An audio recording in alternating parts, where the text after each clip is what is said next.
Hello, and welcome to Live Vedanta, a podcast where we explore simple living and high thinking. Each week, we join Vivek Gupta as he offers insights on bringing the divine into the daily. Vivekji has experienced much of what the world has to offer, whether it is attending an elite business school or traveling to almost 50 countries. However, tired with the inconsistent and incomplete peace associated with these pursuits, he decided to turn his journey within. Over the last decade, Vivekji has shared his observations on the science of independent joy with communities across North America and beyond. How does one shift their thinking from themselves to that which is higher? What changes will happen in one's lifestyle? In this final episode of the Embracing Love series, Vivekji describes the ways we can shift our living to reach the highest form of love. Let's listen in.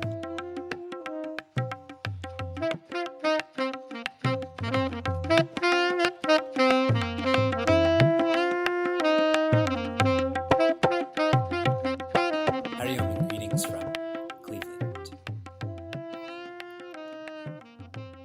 Imagine all of the negativity that you have experienced in your life,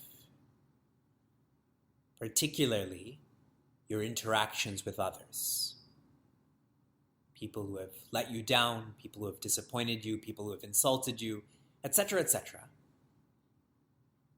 Imagine there could be closure to all of that.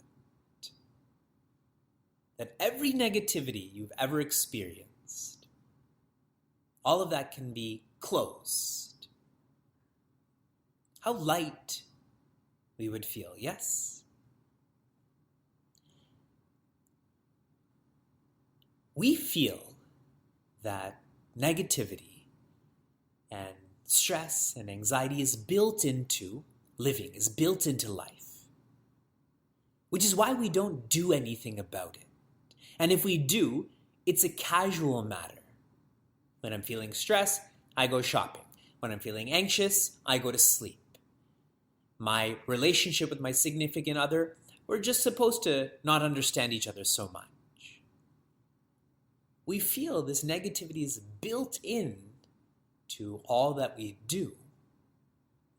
And so this becomes real, and we suffer. As Setukaris, those who are not exploring, those who are not established, we're reaching that being established with our relationships, our professions, ourselves. It's important to note that your living can go in any direction. Your living can be without all of this negativity. That's why we have these satsangs, where we're associating with Sat. Sat means nobility. Sat means truth. Let this become our reality. And we're particularly doing this with our texts entitled the Mananam series. Mananam means to reflect upon or to internalize. To internalize these ideas.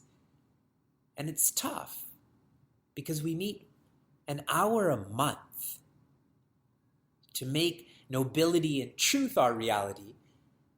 When the remaining 167 hours a week multiplied by 4 and a quarter, it's competing.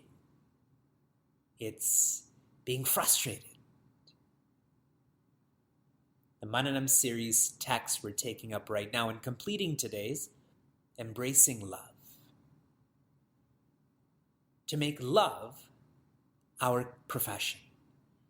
To make love our full-time aspiration. And if I can share this in a poetic way, I'm just giggling to myself at how poor my English is. Sheila was calling me out that in a recent class I said, poetically? I said something really wrong, and she said, it's just embarrassing to hear you speak. And I said, this is philosophy. You can make up whatever you want as long as people can feel you, and you don't understand that. If I can share this in a poetical way, Poetic way. Poetic way. That's what I meant. Poetic way. We should resent resentment. We should be sick and tired of being sick and tired. When we have this relationship with negativity, we will let go of it. But as long as we treat negativity to be fresh and not old, it will stay in our lives. In chapter 12, the main thought that was shared in the 12th article, it's not a chapter, prayer creates quietude of mind. What is prayer? Prayer is that which causes the mind to be quiet. When the mind is quiet, then we are in prayer. Only with a quiet mind can values evolve to become virtues. And there's a difference here. Values are philosophical. Virtues are practiced. As long as my mind is agitated, I will know values, but I will never turn them into virtues. In the 13th article, we thought about holding on and letting go. These are words. This is a phrase that comes together in Vedanta often. Holding on is called pravritti. Letting go is called nivritti. There has to be a balance between pravritti and nivritti. In the article, we are holding on to the smaller and letting go of the higher. We have to rebalance this to hold on to the higher and let go of the smaller. Let go of small talk.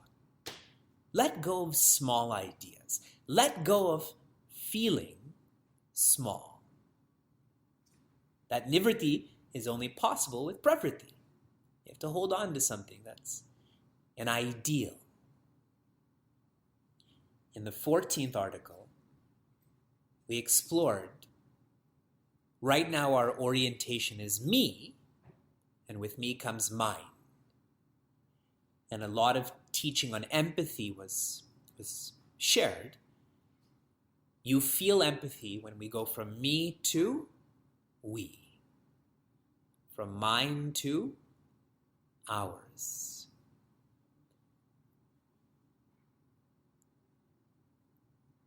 If one observes Kawhi Leonard, he, I feel, and the little I know about him, is someone who's oriented towards ours than we. He is one of the greatest playoff players ever, but you rarely even feel that sentiment from him because he wants to win. And if he wins, really that whole team has to win. And that's why I feel every team wants him. It's not just how someone is on the court, but how they are off the court too. So now you think of your past week. Did you feel that we? Did you feel that ours? We're now on the 15th article.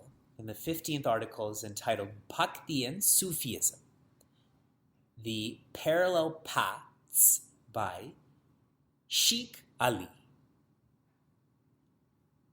This article is awesome. I hope you had a chance to read it.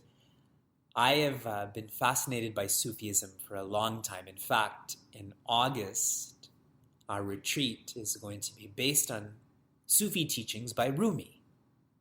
So many people like reading Rumi quotes and so on. So he's an expression of this Sufism.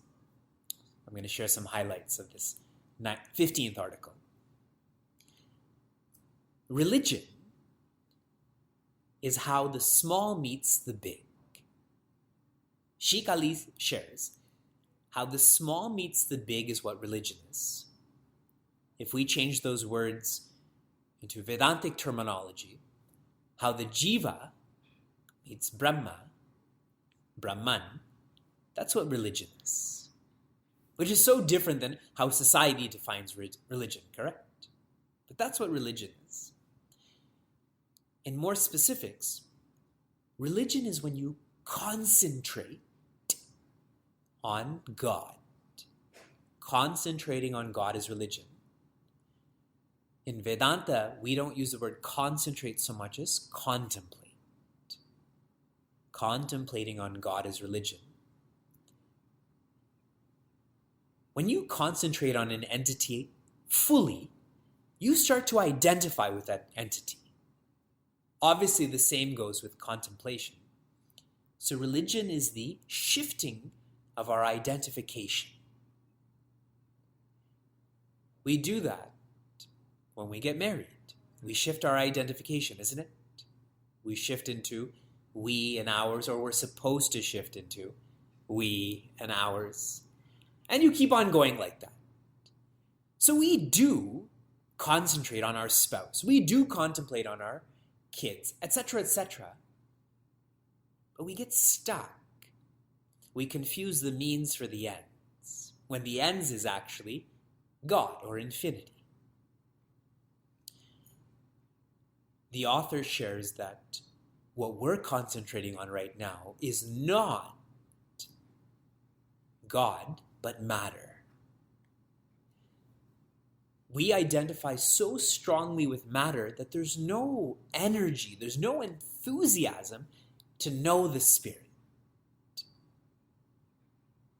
I was chatting with a seeker recently, and I was sharing with him and a group of other people during one of our sadhana hours that the ideal work week should be how many hours? Shall I tell you? Or you don't want to know because you're not going to do it. The ideal work week should be 25 hours. 5 days a week for 5 hours. You should give to society to get what you need to seek. The remaining hours should be going towards not concentrating on matter, but concentrating on spirit. Shocking, no? That's why we have less and less people in our Saintukari satsangs. It's too shocking. We don't want to change. If I have to change, then I don't want to be part of all of this. Now, how do we shift our concentration from matter to spirit? How does the small meet the big? It starts with intention. You should want this. And this is a very deep point. How many of us want to be enlightened? All of you do, sure. But most people just want a little bit more pleasure, isn't it? They would like, if they're driving a 3 Series, they want a 4 Series. If they're driving a 6 Series, they want a 7 Series. They want a little bit of more possessions. If they're living in a 3,000 square foot home, they want 3,500 square feet. And a little bit more position. That the people who are always bothering me at work, I want to be the one who bothers them. That I want to show my in-laws that they're not indispensable, I'm indispensable. So this is what if all of that happened, I'm enlightened right now. I don't need to leave society. I'm free. Intention is, as I mentioned, I'm done with vices. I'm done with dependent joy. And a lovely example of this is our Prince Arjuna, where despite having all of the pleasure and possession and position, his worldly confidence cracks, and cracks hard. In that cracking, in that honesty, that everything that I have is not contributing to who I am, it is then that he says, Shishya ham. Shishya te aham. I am your disciple. And that's what the author says. Once that intention is in place, next comes training. The Guru Shishya Parampara, we have so many words for them. They're rishis, they're teachers. they're trainers. The guru is someone who's a trainer, the shishya is trained. The shishya becomes the trainer, the other shishya becomes the trained. Training. Training to not live in an ad hoc way, but in a directed way. And the third part, all of this training is leading us to surrender. This is a really deep thought. To surrender one's ego. Training will allow us to surrender the ego, to surrender the smallness. What I thought to be very fascinating about one of the details about Sufism, what needs to be surrendered, it's listed out, is ignorance, pride, jealousy, envy, and anger. Ignorance, pride, jealousy, envy, and anger. Now, as we think of the 6 enemies, we've all thought about this a whole lot. We all have 6 enemies that live inside of us. Kama, Krodha, Lobha, Moha, Mada, Matsarya. Now, if you go through these overlap totally. Kama is desire. Here we'll call it ignorance. Kama, Krodha, that's already listed. Lobha or greed, envy is there. Moha is not listed, but after that is Mada, pride. Matsarya, jealousy. So exactly what Vedanta teaches is also shared in Sufism. To the T, as they would describe.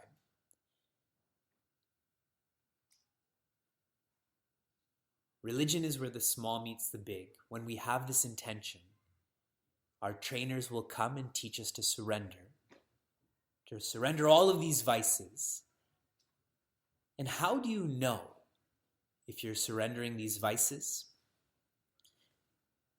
You feel less otherness. Earlier I mentioned me versus we, mine versus our. There's less otherness. There's less attachment.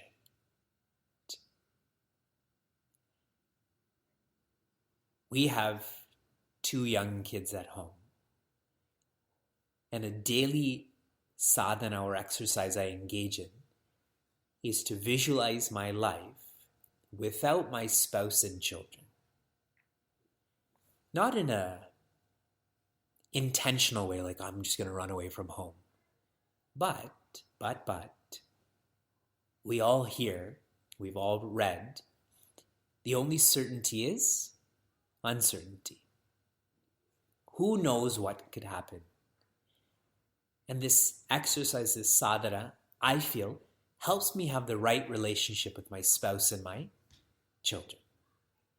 See, it's a little bit more obvious with my parents because I can see their posture changing. I can see the thickness of their hair changing. They're getting older. That's something that's insight in mind. But with someone in their mid-30s, someone in their 0 and 2 years old, it's much harder. Less attachment. You know that you're going through the training, the intention, the training, the surrender. Less focus on the fruit.